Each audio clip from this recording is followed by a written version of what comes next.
Why is Jesus distinctive among other religious figures?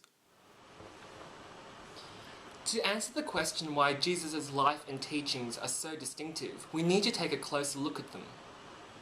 Right from the beginning of the universe, Jesus existed as part of the Trinity of God. At the same time he was birthed, naturally, just like any other human. The key difference being that his mother, Mary, was still a virgin when he was born. Despite being fully human and a carpenter by trade, Jesus did many miraculous things during his lifetime, including turning water into wine, feeding 5,000 people from a few morsels of fish and bread, and walking on water.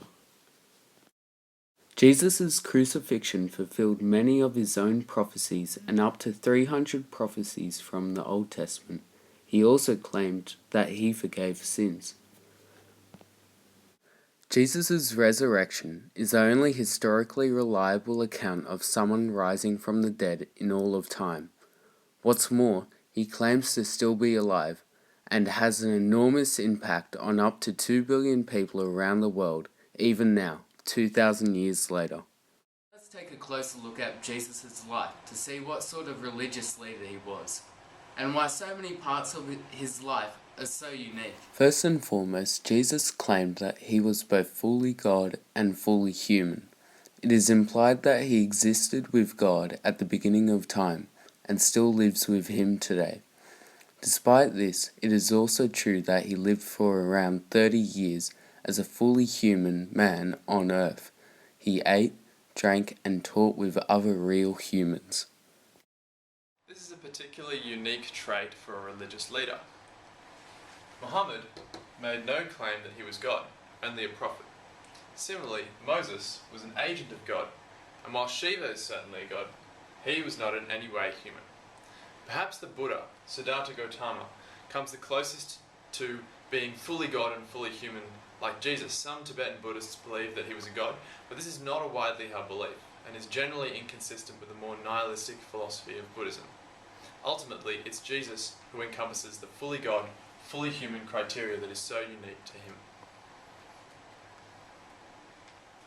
Secondly, Jesus was historically recorded as a miracle worker. This is something that has been claimed by many religious leaders, but if we take a closer look, it's clear that it distinguishes Jesus in a number of ways. A close parallel is of course Moses, who parted the Red Sea, summoned a pillar of fire, and turned his staff into a snake and back again. The key difference between Jesus and Moses is that Moses actually wasn't in control of his power. It was all God. In Jesus' case, being God means he is entirely responsible for his own miracles. In the case of the Buddha, any miracles he performed are not historically corroborated to the extent that Jesus' are. Whilst Muhammad did not make any claims to miracles in the first place. While Shiva would be credited with many miracles, the fact that he is not an historical figure disqualifies him from any discussion. Finally, Jesus was physically raised from the dead, and in doing so forgave sins. Muhammad ascended to heaven, but was not physically resurrected in the way that Jesus did. The Buddha would argue that coming back from the dead was in fact not desired at all. Shiva, as a god, is a very different case, and Moses, regardless of his extremely long life, was not up and walking after he was put in the ground. Jesus' death on the cross and resurrection fulfilled a number of his own prophecies, and hundreds of prophecies from the Old Testament, and is one of the best documented historical events from the period.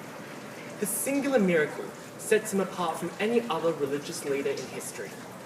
With it comes Jesus' teaching that he could ordain forgiveness of sins. Not even Muhammad, the most similar character to Jesus, claimed to forgive sins. And even Moses, who was a revered prophet of God. In Hinduism, it was the responsibility of the individual to escape their own cycle of samsara, and in Buddhism, the onus is similarly on the individual.